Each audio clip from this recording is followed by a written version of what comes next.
యెషయా భక్తుడు ఒప్పుకుంటూ ఉంటే వెంటనే ఆ దూత వచ్చి, మహాదూత వచ్చి ఒక నిప్పును చేత పట్టుకొని వచ్చి ఈ పెదాలకి నిప్పుని టచ్ చేసింది, తాకింది.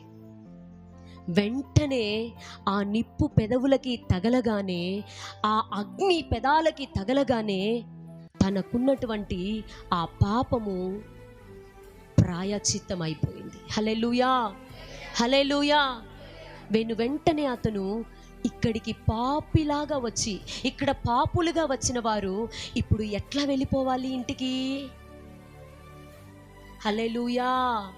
ఇక్కడికి పాపులుగా వచ్చిన వారు, ఇక్కడ పాపిగా వచ్చిన వారు ఇంటికి వెళ్ళేటప్పుడు ఎట్లా వెళ్తారు?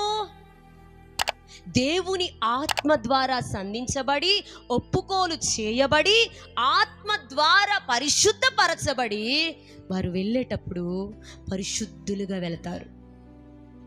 ఇప్పుడు వాళ్ళల్లో ముడుతుందా, మచ్చుందా, ఏమైనా ఉందా? ఉందా?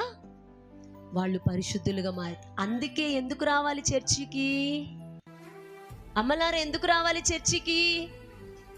ఎందుకు రావాలి చర్చికి?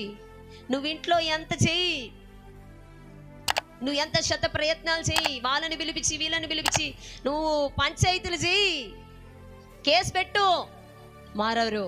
గుర్తుపెట్టుకోండి, మారరు. ఏ కుటుంబాలు కట్టబడవు.